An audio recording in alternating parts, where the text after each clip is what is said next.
Captain's log, stardate 545312. This is Captain Kirk here, and I must report that, indeed, we seem to have come across a new alien species of people that become friends based on certain theories. I bet you thought I was going to talk like Captain Kirk the whole time, and I bet some of you are going, you never were talking like Captain Kirk. What are you thinking? Hey, everybody, it's me, Patrick, and it's time for another lecture about our book. We're going to talk about Chapter 8 today. Chapter 8 is all about social relationships. And this chapter is chock full of lots of theories and ideas, and I'm going to cover 4 of those theories today. Theory number 1 is going to be all about uncertainty reduction. It sounds kind of obvious, right? Uncertainty reduction theory, as described in the book, tells us that the more we know about somebody, the more likely we are to become friends with that person. So the less we know, the less likely we are to become friends with that person. That is uncertainty reduction theory. Now, this theory does have some flaws, because the more we know about some people, the less likely we want to be friends with them. But we are able to make a stronger decision either way with the more information we have. As human beings, we automatically try to get as much information about somebody as possible, just like Captain Kirk does when he is meeting a new alien species. He tries to find out as much as possible about these species, especially if there are perhaps some green women that are very attractive. He needs to know a lot about them to find out if indeed this would be a good woman for him to hook up with. That's social relationships, and we don't want to get too far into intimate relationships, but that's the beginnings of how we decide to form these relationships in the first place. The second thing that we're going to talk about today is called predicted outcome value theory. And basically, predicted outcome value theory means that as we learn about people, we start to predict a future outcome. So the future outcome is going to be either positive or negative. So I meet somebody. I think that they're pretty cool. I think they have a lot in common with me. And so I predict a positive outcome of a friendship with this person. And so I might start spending more time with this person. A good example of this would be in Cars. We have these 2 characters here that start to learn about each other, and they want to learn more about the other person, and so they predict this outcome of being good friends because of so much things that they have in common. So they start using approach behaviors, meaning I now approach you more often in order to have contact with you. If you predict an outcome that is negative, so you learn about somebody and you discover something about them that you really dislike. Maybe they talk too much. Maybe they don't like the same music you do. Maybe they have very different interests. Well, you're probably going to predict a negative outcome.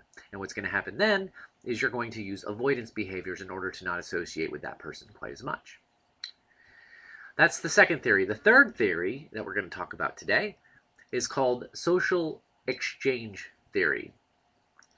Now, this has to do with no longer just forming friendships, but whether or not we're going to maintain those friendships. Social exchange theory would indicate that we have 2 comparison levels. We have first just the comparison level of a friendship. We also have something called a comparison level for alternatives. Now what this means is our comparison level is how good are we being treated by this friend? How well are they treating us, and how much are we getting out of this relationship? The comparison level for alternatives is how many other options do I have? All right. Now, if I have a lot of other options and I'm friends with somebody who is not giving me very much or is not being a good friend, then I am more likely to drop that friend and pick up a new friend instead. That is what social exchange theory would tell us. It also tells us that if we have very few options for other friends, we're more likely to stay with the bad friend because we feel like we don't have any other options and we need a friend because that's one of our basic needs as human beings. We need companionship, contact, friendship, and so forth. Another possibility with social exchange theory is that you have a lot of other alternatives, but you're also getting a lot from your current friend. Chances are you're not going to change friends because even though you have a lot of other alternatives, you're getting what you need out of the relationship. So, social exchange theory tells us that we base our relationship maintenance behaviors on whether or not we're getting what we need and how many other alternatives we have for other friends. The fourth theory we're going to discuss today is called equity theory. Equity theory is similar to social exchange theory in that it talks about how we maintain friendships. But instead of talking about our options, instead it talks about what are the pros and the cons of a given relationship. And what we do with equity theory is we kind of add everything up and we see if we're in the positive or the negative. Now, equity theory is pretty complex because we are not just talking about comparing apples and apples. Sometimes we're comparing apples and oranges. Say one time your friend borrows $20 from you, but another time your friend drives you to the airport. Well, those are two different things, but you might see them as equal in your mind because it might have cost you more than $20 to take a cab to the airport, or it might have cost you more than $20 to leave your own car at the airport. So in your mind, you might be even, or maybe even a little, you might even owe your friend more than just the $20 you gave them in your own mind. So equity theory is kind of like balancing a checkbook. In order to keep a relationship healthy, you probably want a pretty balanced checkbook. You don't want you to either be over benefited or under benefited. You want to kind of just be even with your friends in your friendship. You want to be even with them.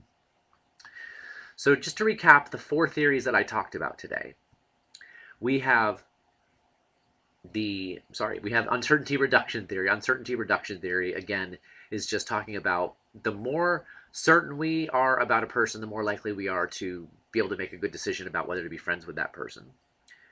We also have predicted outcome value theory, which kind of takes uncertainty reduction to the next level and says, based on the information we have, we predict a future outcome, positive or negative. And if it's positive, we're going to use approach behaviors. And if it's negative, we're going to use avoidance behaviors. Those are the two theories that deal with starting relationships or friendships. The next two theories, again, to recap, are all about whether we're going to maintain relationships. And again, those are predicted outcome social exchange theory, which deals with this idea of comparing our alternatives or our other options to how much we're getting out of a relationship. And equity theory, which deals mostly with the being over or under benefited within a relationship and trying to balance that out. And those are our two relationship maintenance theories. So again, those are our four theories. If you have any questions, let me know. Until then, this is Kirk, and you can beat me up, Scotty. Bye-bye.